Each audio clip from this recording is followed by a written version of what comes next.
সম্মানিত শিক্ষার্থীবৃন্দ এবং অভিভাবকবৃন্দ,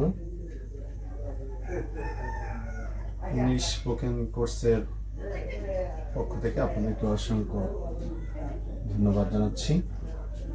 আজকে আমার টপিক বিষয়টা হচ্ছে ট্যাগ কোয়েশ্চেন। যে সকল ছেলেমেয়ে যারা পরীক্ষা দিবে, দাখিল পরীক্ষা অথবা এসএসসি পরীক্ষা দিবে, তাদের এখান থেকে 5 নম্বর কমন আসে। খুব ইজি একটা বিষয়, কয়েকটা বিষয় গুরুত্বের সাথে খেয়াল করলেই ট্যাগ কোয়েশ্চেন 5 নম্বর পাওয়া খুব সহজ বিষয়। আমি অল্প সময় নেব, বেশি না, কারণ বেশি সময় ধরে ক্লাস নিলে অনেকে বুঝতে সমস্যা হয়। সেক্ষেত্রে মাত্র 5 মিনিট করে ক্লাস নেব। সেক্ষেত্রে আমার 3-5-15 মিনিট লাগতে পারে 3 দিন। আজকে যে অংশটুকু আলোচনা করবো, ট্যাগ কোয়েশ্চেন করার ক্ষেত্রে কয়েকটা বিষয়গুলোর প্রতি খেয়াল রাখতে হবে সবার। তো খেয়াল রাখার বিষয়গুলো হচ্ছে, 1 নম্বর, একটা বাক্য যখন আমাকে দেওয়া হবে ট্যাগ কোয়েশ্চেন করার জন্য, সবার আগে আমি খেয়াল করে দেবো বাক্যের শুরুতে লেট অথবা মূল ভার্ব দ্বারা বাক্যটি শুরু হচ্ছে। এটা আমাদের জন্য গুরুত্বপূর্ণ বিষয়, কারণ যে লেট এবং মূল ভার্ব দ্বারা শুরু হলে একটা নিয়ম আছে। নিয়মগুলো আমি পরে বলতেছি। 2 নম্বর শর্ত হচ্ছে বাক্যের মধ্যে সাহায্যকারী ভার্ব আছে। আমরা জানি 2 ধরনের ভার্বগুলো আমাদের জন্য অ্যাভেলেবল আছে। একটা হচ্ছে ডাইরেক্ট টেন্স অনুসারে যে ভার্বগুলো থাকে, মূল ভার্ব সাহায্যকারী ভার্ব হিসেবে। এছাড়াও মডেল অক্সিলারি ভার্বগুলো আছে। অন্য একদিন ভার্বগুলো নিয়ে আলোচনা করব, বিশেষ করে যেমন present continuous, am is are, present perfect, have has, was were, am is are, shall should, এই ধরনের শব্দগুলোকে আমরা বলছি টেন্স অনুসারে সাহায্য করে। পাশাপাশি can, could, may, might, shall, should, will, would, এই ধরনের শব্দকে বলতেছি আমরা মডেল অক্সিলারি ভার্ব। যে কোনো গ্রামার বইয়ের মধ্যে এগুলো আছে, খুব সহজে আমরা কিন্তু এগুলো শিখতে পারি। আরেকটা বিষয় খেয়াল করতে হবে, নাবোধক শব্দ আছে কি। হ্যাঁ, বাক্যের মধ্যে নাবোধক শব্দগুলো খুঁজে বের করা খুব কঠিন বিষয় না। কয়েকটা শব্দ আছে, যেমন not, not, not only, neither, nothing, seldom, scarcely, few and little, এই কয়েকটি শব্দ আছে। হার্ডলি একটা গুরুত্বপূর্ণ শব্দ, প্রায় পরীক্ষাতে আসে।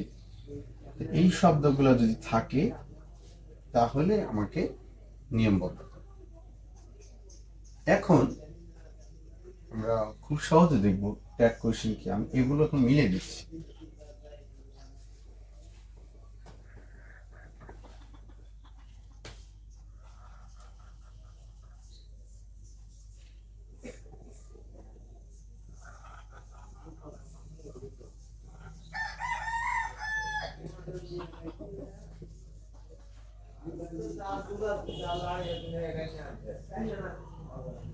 He has done the job.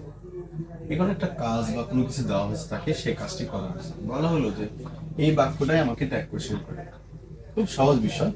তাহলে আমি সবার প্রথমে কি করবো, একটা কমা দেবো। জাস্ট কমা দেওয়া নেওয়ার পরে আমি দেখবো বাক্যের মধ্যে সাহায্যকারী ভার্ব আছে। হ্যাঁ, সাবজেক্টের পরে অবশ্যই আমার একটা সাহায্যকারী ভার্ব আছে। তাহলে সবার আগে ওই সাহায্যকারী ভার্বটা আমি লিখে দিই। ওকে, এখন খেয়াল করবো যে বাক্যের মধ্যে কোথাও নাবোধক শব্দ অথবা নট আছে কিনা। আমরা খুঁজে দেখতেছি কোনো নট এবং নাবোধক নট। তাহলে হেজের সাথে নটের সংক্ষিপ্ত এন ও টি, নট, এর সংক্ষিপ্ত হচ্ছে এন অ্যাপোস্ট্রফি টি। খুব সহজ একটা বিষয়। এই নট দিব এবং এই সাবজেক্টটাকে এখানে লিখব। সাবজেক্টটা লেখার পরে আমি একটা প্রশ্নবোধক চিহ্ন, আমার ট্যাগ কোয়েশ্চেন হয়ে গেল। খুব সম্মানিত দর্শক, খুব সহজ বিষয় না।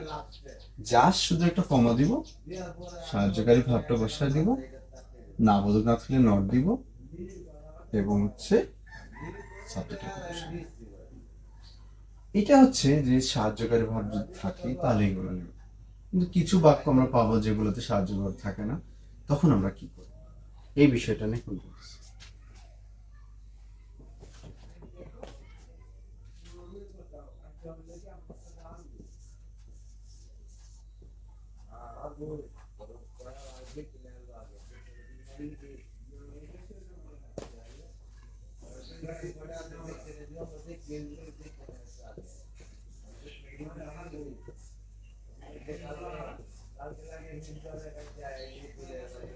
সাপোজ একটা বাক্য আমার কাছে লেখা আছে, হি রোট। এখন এই বাক্যের মধ্যে আমার কিন্তু কোনো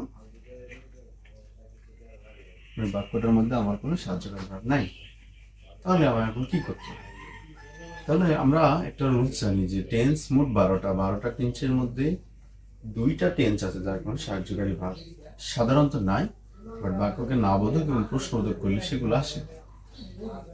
তো 2টা টেন্স হচ্ছে একটা প্রেজেন্ট ইনডিফিনিট এবং একটা হচ্ছে পাস্ট ইনডিফিনিট। তো যখনই আমার কোনো বাক্যে সাহায্যকারী ভার্ব থাকবে না বা হেল্পিং ভার্ব থাকবে না, তখন আমি 2টা টেন্সকে আলোচনা করবো, প্রেজেন্ট ইনডিফিনিট অথবা পাস্ট ইনডিফিনিট। এখন আমার বিষয় হচ্ছে এটা প্রেজেন্ট ইনডিফিনিট না পাস্ট ইনডিফিনিট।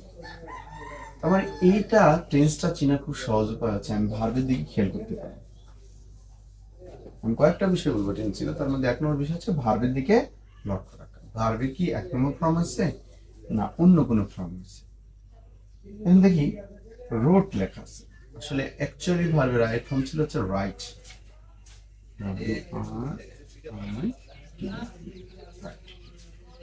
রাইট শব্দটা এখানে রোট হয়েছে, অবশ্যই তাহলে ভার্ব টু বা বাক্যটা পাস্ট।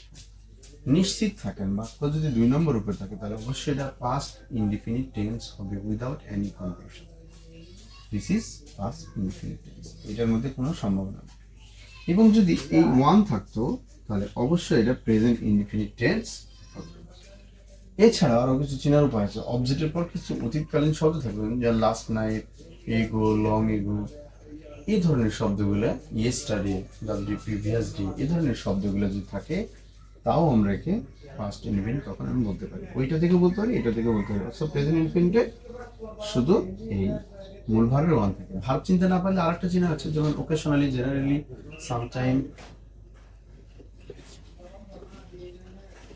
এই ধরনের শব্দগুলো যেগুলো থাকে occasionally, generally, daily, generally, normally, এই যে শব্দগুলো থাকে এগুলো থাকলেও এলওয়াই যুক্ত যে শব্দগুলো থাকে সেই শব্দগুলো থাকলেও আমরা প্রেজেন্ট ইনডিফিনিট শব্দ ইনডিফিনিট বলতে পারি। আমার এই বাক্যটা আমি এখন ট্রান্সলেশন করার চেষ্টা করি। ওকে, তাই এখানে আমার কোনো সাহায্যকারী ভাব না, সেক্ষেত্রে আমরা জানি পাস্ট ইনডিফিনিট ক্ষেত্রে যদি নাবোধক বা প্রশ্নবোধক করতে চাই তাহলে আমার ডিড আসে। যেহেতু আমরা এখানে নাবোধক করবো, প্রশ্নবোধক করবো, সেজন্য ডিড আমার আনতেই হবে। তাহলে ডিড আনলাম। এখন আমার যদি বাক্যটা দেখি আমি আগে থেকে কোনো নাবোধক শব্দ আছে কিনা, কোথাও নাবোধক শব্দ নেই, একটা নোটের সংক্ষিপ্ত রূপ দিয়ে দেব এবং এই সাবজেক্টটা এখানে লিখে দেব। হয়ে গেল আমার ট্যাগ কোশ্চেন, টেন্স সহ, সাহায্যকারী ভার্ব সহ এবং সাহায্যকারী ভার্ব ছাড়া 2টাই আমি ট্যাগ কোশ্চেন করতে পারবো।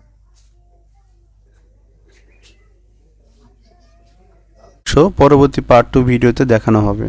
ধন্যবাদ ভিডিও দেখার জন্য।